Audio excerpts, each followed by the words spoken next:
Hello बच्चा लोग, welcome to my YouTube channel business.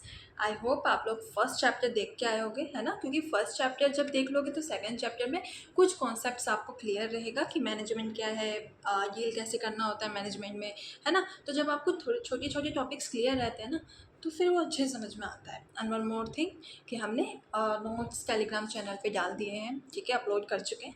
सो अगर आप टेलीग्राम पे हो तब तो वेल एंड गुड, आपको वहाँ पे नोट्स दिख गए होंगे। नहीं हो तो ज्वाइन कर लो फटाफट। और अगर आप टेलीग्राम पे ज्वाइन नहीं कर पा रहे हो then message me on Instagram, क्योंकि इंस्टाग्राम का भी लिंक है। और ये सारी फैसिलिटीज़ ना फ्री ऑफ कॉस्ट है, सो डोंट वरी। फ्रीली आप हमसे क्वेश्चन भी पूछ सकते हो और फ्रीली आप वहाँ पे जाकर नोट्स भी डाउनलोड कर सकते हो। ओके, सो अभी हम लोग चैप्टर सेकंड शुरू करते हैं। So as I always said, हम लोग वीडियो में सिर्फ 2 टॉपिक कंप्लीट करेंगे, ठीक है। पहला क्या है हमारा, एक ब्रीफ इंट्रोडक्शन के प्रिंसिपल्स ऑफ मैनेजमेंट होता क्या है। दूसरा क्या है हमारा, नेचर्स, ठीक है। दूसरा हम ये भी तो देखेंगे ना कि नेचर ऑफ प्रिंसिपल मैनेजमेंट क्या है।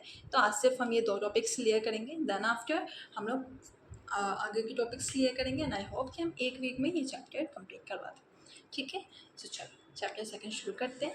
तो जब भी हम प्रिंसिपल की बात करते हैं तो हमारे दिमाग में क्या आता है, सिद्धांत। किसी भी चीज़ को करने के लिए एक प्रोसीजर, है ना, जहाँ पे आपको बताया गया हो, गाइडलाइंस दी गई हो कि आप कैसे काम करोगे। मैनेजमेंट क्या था, फर्स्ट ही चैप्टर में पढ़ा था मैनेजमेंट क्या है।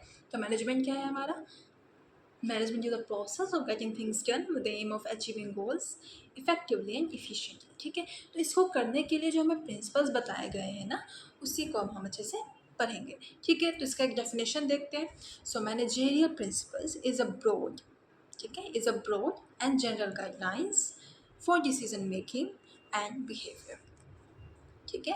तो मैनेजमेंट प्रिंसिपल्स क्या है, मैनेजरियल प्रिंसिपल्स क्या है, एक ब्रॉड और जनरल गाइडलाइंस है जो कि ऑर्गेनाइजेशन का हेल्प करता है डिसीजन मेकिंग में और ह्यूमन बिहेवियर से डील करने में, ठीक है। इतना क्लियर हुआ, ठीक है, कि मैनेजमेंट प्रिंसिपल्स क्या है, वो प्रिंसिपल्स, वो जनरल गाइडलाइंस जो कि आपको decision making plus human behaviour से डील करने में हेल्प कर रहा है, ठीक है। समझ में आया, मैनेजमेंट प्रिंसिपल्स यही होता है। अब हमारे पास total 7 natures of management principles हैं, ठीक है, प्रिंसिपल्स ऑफ मैनेजमेंट।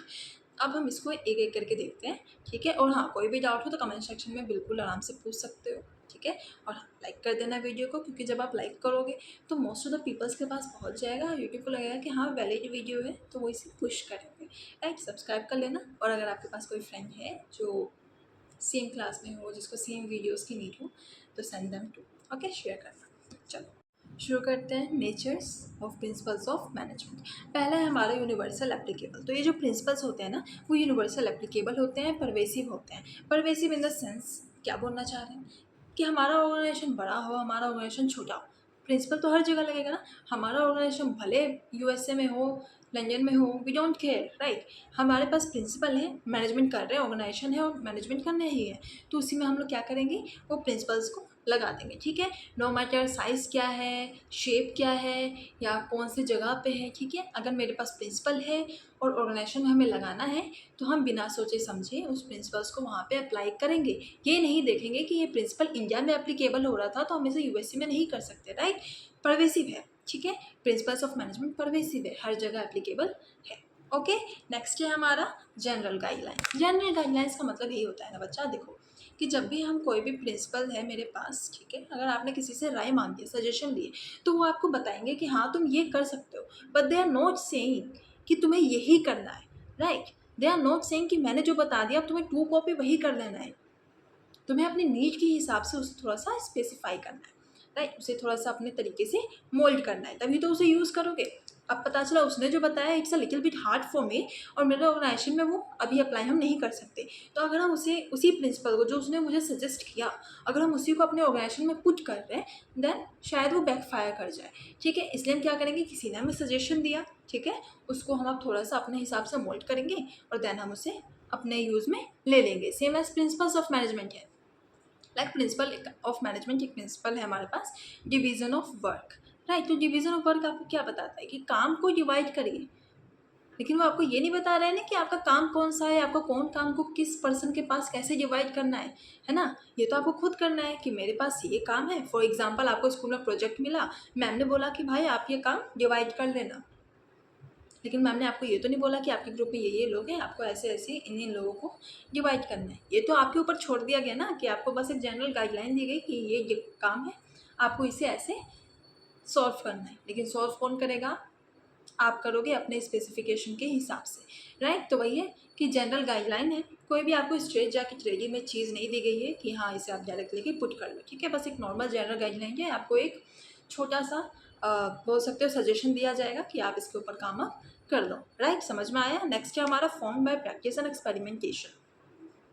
तो प्रिंसिपल्स ऑफ मैनेजमेंट जो होते हैं ना, वो एक्सपेरिमेंट और प्रैक्टिस के ऊपर बनते हैं। कैसे? अगर हमने फॉर एग्जांपल एक ही प्रॉब्लम अपने ऑर्गेनाइजेशन में बार बार देख रहे हैं, ठीक है, तो हम बार बार उस पर अलग अलग टाइप के प्रिंसिपल्स लगा रहे हैं ना कि भाई देखते हैं कौन सा सूट करता है, राइट। तो ये क्या है? एक्सपेरिमेंट ही तो है, बार बार प्रैक्टिस ही तो कर रहे हैं, है ना। और फिर जो हमें लगेगा कि अच्छा इस प्रॉब्लम में ये प्रिंसिपल सूट कर रहा है, तो हम क्या करेंगे, उसी प्रिंसिपल को फिर हम बना देंगे कि हाँ ये भी एक प्रिंसिपल ऑफ मैनेजमेंट है जिसके थ्रू हमारे ऑर्गेनाइजेशन का मैनेजमेंट ईजी हो सकता है। सो नेक्स्ट है आपका फ्लेक्सिबल। फ्लेक्सिबल का मतलब क्या है? जो सिचुएशन के हिसाब से चेंज होता है। फ्लेक्सिबल का मतलब यही तो होता है ना, जो बार बार चेंज हो जाए, जो स्टैटिक ना हो, राइट। अगर मेरे पास कोई भी इशू है और हम स्पेशली ह्यूमन बिहेवियर से डील करते हैं, तो ऐसा नहीं है कि हमें हमेशा एक प्रिंसिपल लेके ही चले, जैसे न्यूटन्स का लॉ है, साइंस के जो लॉज होते हैं, साइंस के जो प्रिंसिपल्स होते हैं वो स्टैटिक होते हैं कि कोई भी सिचुएशन हो you have to use that principle. But यहाँ पे क्या है, आपको वो प्रिंसिपल बार बार यूज़ नहीं करना है, राइट, क्योंकि आप ह्यूमन बिहेवियर से डील कर रहे हो जहाँ पे ह्यूमन के टेस्ट एंड प्रेफरेंस चेंज हो रहे हैं, बाहर की टेक्नोलॉजी चेंज हो रही है, इन्वायरमेंट चेंज हो रहा है, तो ऑब्वियस सी बात है आप अपने प्रिंसिपल्स भी चेंज करोगे, ठीक है। तो फ्लेक्सिबल का मतलब क्या है कि जो प्रिंसिपल्स आपके सिचुएशन के हिसाब से बार बार चेंज हो सके।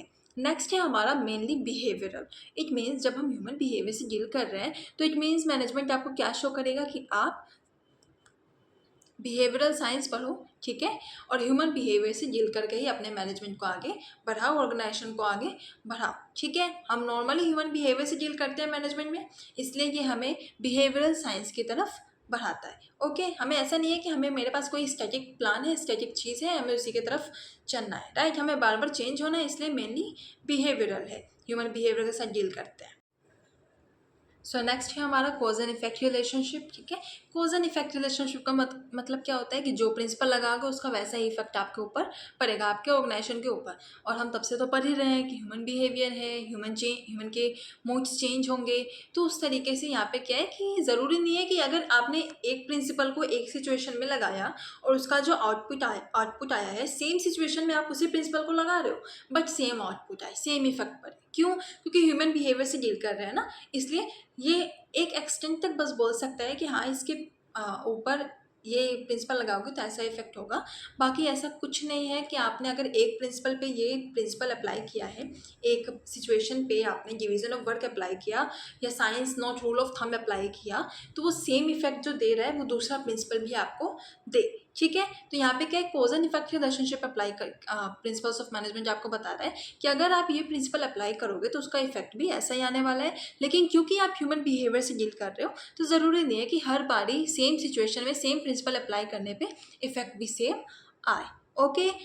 नेक्स्ट एंड लास्ट है हमारा कंटिजेंट।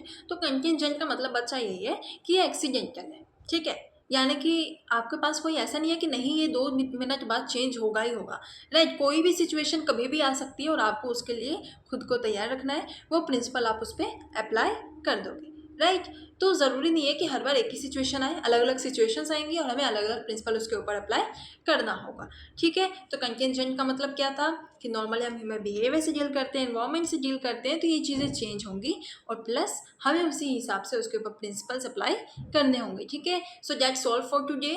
हम लोग 2 टॉपिक फिर कल शुरू करेंगे। आई होप आपको ये वीडियो समझ में आया हो। एंड हाँ, नोट्स की टेंशन नहीं लेनी है, वो हम जैसे ही चैप्टर कंप्लीट होता है वैसे ही टेलीग्राम पे सेंड कर देते हैं with questions. So don't worry, वहाँ पे आपको नोट्स मिल जाएंगे, ठीक है। So stay tune.